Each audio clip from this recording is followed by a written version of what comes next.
Hello students, this video is about general account of Marcantiales. So let's start the topic. Marcantiale is an order of thallus liverworts. Means they are the liverworts which have thallus-like structure. They are also known as complex thalloid liverworts that include species like Marcantia polymorpha, a widespread plant often found beside rivers, and Lunularia cruciata, a common and often troublesome weed in moist temperate gardens and greenhouses. As in other bryophytes, the gametophyte generation is dominant in Marcantiales, with the sporophyte existing as a short-lived part of life cycle. Means it is dependent upon the gametophyte. The genus Marcantia is often used to typify the order. Means most of the characters of the Marcantia, they represent the order Marcantiales.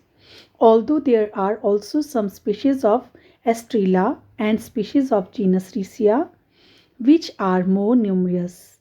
The majority of genera are characterized by the presence of special stalked vertical branches called archigoniophore or carocephala and strial cell called elaters inside the sporogonium. So archigoniophore as well as elaters are the characteristic feature of the order Marcantiales.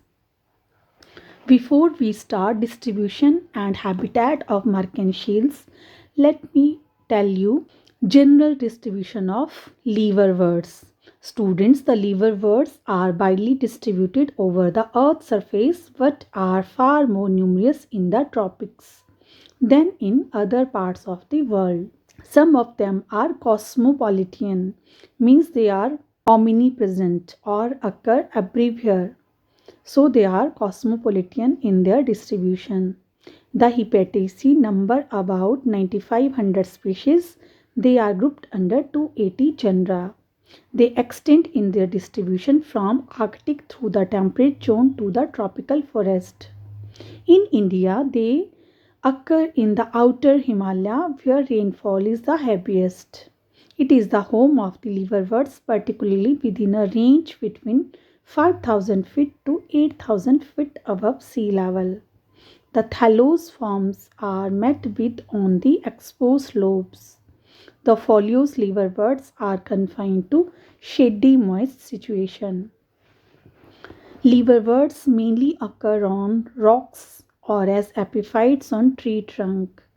In Himachal, they occur in Shimla, Dalhousie, or in western Himalaya, they occur in Mussoorie, Garhwal and Almora, etc.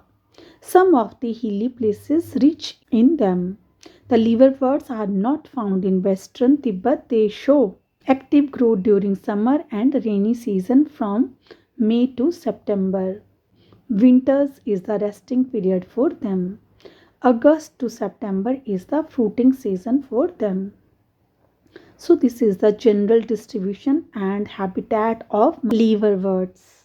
Now we will know distribution and habitat of Marcantiales. Students, the Marcantiales with about 35 genera and approximately 420 species is a well-defined order of the Hepaticopsida. Majority of the members are terrestrial. They are hygrophilous, growing on damp soil or rocks. Few are water floating, for example Riccia fluitans, or they may be submerged in their distribution. The representative of this order range from the Arctic to the tropical regions with a fair representation in the temperate zone. In India, Kashyap made a fair collection of liverworts in the Himalayas, west of Nepal as well as in Punjab plain. Some members are fairly represented in eastern Himalaya, Gangetic Plain and southern India also.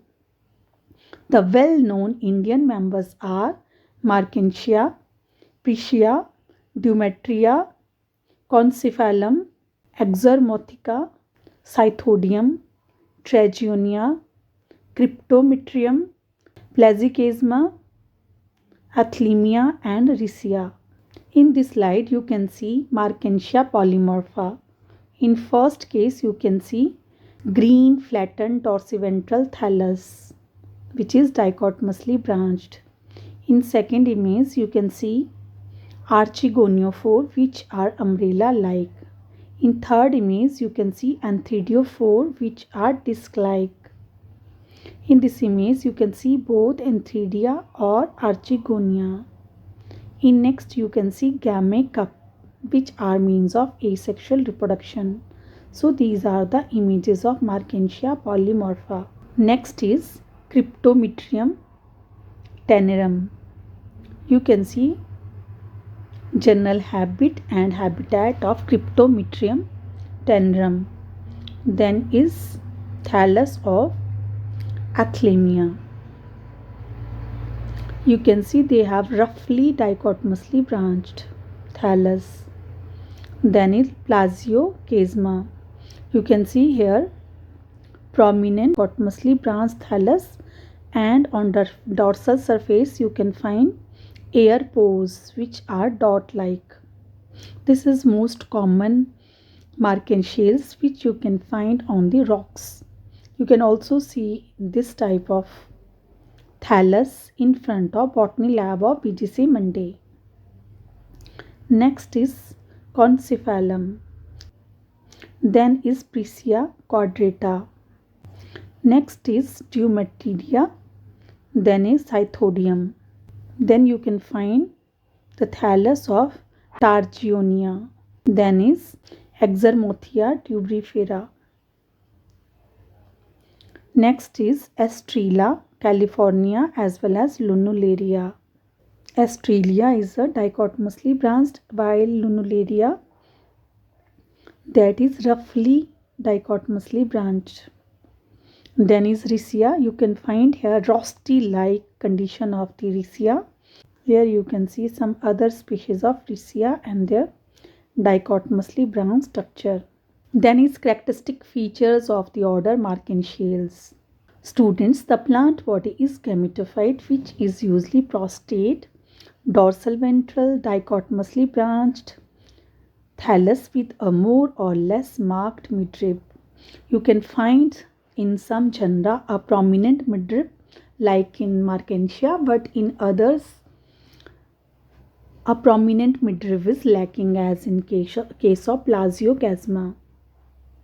Internal tissues are differentiated into two distinct regions, the dorsal and the ventral region. The dorsal green region is assimilatory zone, means it consists of chlorophyll and is involved in photosynthesis. It generally encloses air spaces, also called the air chamber. Air chamber communicate with the exterior generally through the pores and help in the gaseous exchange to facilitate photosynthesis. The ventral region is composed of compact colorless parenchymatous storage tissue. Because this zone is responsible for the storage, so the cells are colorless. Scales are usually present on the ventral surface of the thallus.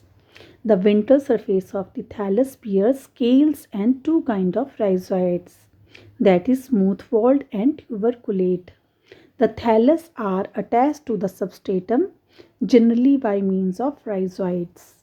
The male and female sex organs are either scattered along the midrib or grouped in receptacles which are sometimes raised into the air. As you can see in Markensia, Archigoniophore and Anthidiophore. In the development of Anthidium, the primary anthedial cell undergo two sets of vertical centric division at angles to each other, thus forming quadrates. Means it undergo further development by undergoing vertical divisions. The sporogonium is simple in structure and small, either with or without setae. So you can find seta in some members and it is lacking in others. It has capsule wall, one cell in thickness. Columella is absent, as you can see well-developed columella in case of Funaria. The capsule dices by various ways but never by four regular bells.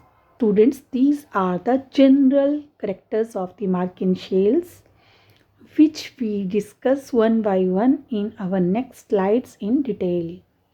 You can see in this image general account of thallus or gametophyte of different genera. In first case, you will find Dumatia hisuta. You can see here it has a prominent midrib. Second one is Concephalum concum. Third one is Staphnionella. Next one you can see Lunularia cruciata. Next one is Axomothica tubrifera. While next one is Ethiosonilla himalayensis. Next one is Xanthodium. Next one is Targionia. It is trap shaped. Next one is Cretometrium. Next is Cremaldia indica. Next one is Plasiocasma appendiculatum. And the last one is Rabulia hemisphaerica. So students, these images are of the gametophyte of the Marken shells. You can see some of them have prominent midrib while other lack prominent midrib. You can see Lunularia and it has characteristic crescent shape like Jamma cup, and these type of Jamma cup are the characteristic feature of Lunularia. In case of Plasiocasma, on the dorsal surface dot like air pores are there. So you can see or differentiate various type of Marken shells in this slide. So that's all about the general features of the Marken shells. In next slide we will see classification, origin and phylogeny of the Marken shells. I hope you understood this topic. Thank you for listening.